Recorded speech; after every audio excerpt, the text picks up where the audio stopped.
Hi friends, ಇವತ್ತಿನ ವಿಡಿಯೋದಲ್ಲಿ lemon rice ಹೇಗೆ ಮಾಡೋದು ಎಂಬುದನ್ನು ನೋಡೋಣ ಬನ್ನಿ. ಮೊದಲಾಗಿ ಫ್ಯಾನ್ಗೆ ಕೊಬ್ಬರಿ ಎಣ್ಣೆಯನ್ನು ಹಾಕೊಂಡಿದ್ದೀನಿ. ಅದಕ್ಕೆ ಸಾಸಿವೆ 1 ಸ್ಪೂನ್, ಚಟ್ಪಟ ಅಂತ ಹುರಿದ ನಂತರ ಅದಕ್ಕೆ 1.5 ಸ್ಪೂನ್ ಕಡಲೆಬೇಳೆ, ನಂತರ 1.5 ಸ್ಪೂನ್ ಉದ್ದಿನಬೇಳೆ. ಚೆನ್ನಾಗಿ ಹುರಿದ ನಂತರ ಇದಕ್ಕೆ 2 ಹಸಿಮೆಣಸು, ಇದನ್ನು ಕೂಡ ಚೆನ್ನಾಗಿ ಹುರ್ಕೊಳ್ಬೇಕು. ನಂತರ ಅದಕ್ಕೆ ಕರಿಬೇವು ಎಲೆಯನ್ನು ಹಾಕ್ತಾಯಿದ್ದೀನಿ. ಇದು ಹುರಿದ ನಂತರ ಇದಕ್ಕೆ 1 ಬೌಲ್ ಈರುಳ್ಳಿಯನ್ನು ಹಾಕ್ತಾಯಿದ್ದೀನಿ. ಇದನ್ನು ಚೆನ್ನಾಗಿ ಬಾಡಿಸಿ ನಂತರ ಬೆಂದ ನಂತರ ಇದಕ್ಕೆ 8-9 ಬೆಳ್ಳುಳ್ಳಿನ ತೆಗೆದುಕೊಂಡಿದ್ದೀನಿ, ಅದನ್ನು ಇದಕ್ಕೆ ಹಾಕ್ತಾಯಿದ್ದೀನಿ.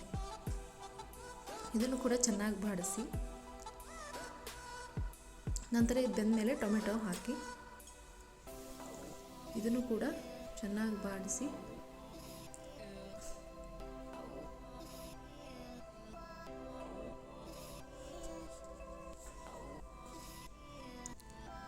ಬೇಲಿಗೋಸ್ಕರ ಇದರ ಮೇಲೆ ಮುಚ್ಚಳವನ್ನು ಮುಚ್ಚಿಟ್ಟು ಒಂದು 5 ನಿಮಿಷದ ನಂತರ ಇದನ್ನು ಬೆಂದ ಮೇಲೆ ಇದಕ್ಕೆ 1-2 ಚಿಟಿಕೆಯಷ್ಟು ಅಥವಾ ಅರ್ಧ ಸ್ಪೂನಷ್ಟು ಹಳದಿ ಪುಡಿ ಅಥವಾ ಅರಿಶಿನ ಪುಡಿಯನ್ನು ಹಾಕ್ತಾಯಿದ್ದೀನಿ.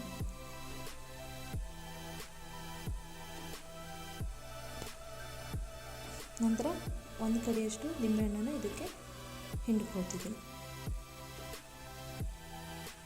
ನಂತರ ಸ್ವಲ್ಪ ಇಷ್ಟು ಒಂದು 4-5 ಚಿಟಿಕೆಯಷ್ಟು ಉಪ್ಪನ್ನು ಹಾಕ್ತಾಯಿದ್ದೀನಿ. ಇದನ್ನೆಲ್ಲ ಚೆನ್ನಾಗಿ ಮಿಕ್ಸ್ ಮಾಡಿ ಮಸಾಲೆ ಎಲ್ಲ ಸರಿಯಾಗಿ ಕೂಡ್ಕೊಂಡ ನಂತರ 1 ಬೌಲಷ್ಟು ರೈಸನ್ನು ತೆಗೆದಿಟ್ಕೊಂಡಿದ್ದೆ, ಬಾಯ್ಲ್ಡ್ ರೈಸ್. ಇದನ್ನು ಇದಕ್ಕೆ ಇದೇನು ಒಗ್ಗರಣೆ ಮಾಡಿಟ್ಕೊಂಡಿದ್ದಲ್ಲ ಇದಕ್ಕೆ ಹಾಕಿ ಸರಿಯಾಗಿ ಮಿಕ್ಸ್ ಮಾಡಬೇಕು. ಈಗ ಅದ್ರ ಮೇಲೆ ಹುರಿದಿಟ್ಕೊಂಡಂತಹ ಶೇಂಗಾ ಬೀಜವನ್ನು ಸಿಂಪಡಿಸಬೇಕು.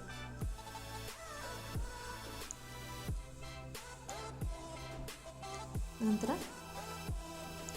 ನಿಮ್ಮ ಲೆಮನ್ ರೈಸ್ ಸವಿಯಲು ಸಿದ್ಧ.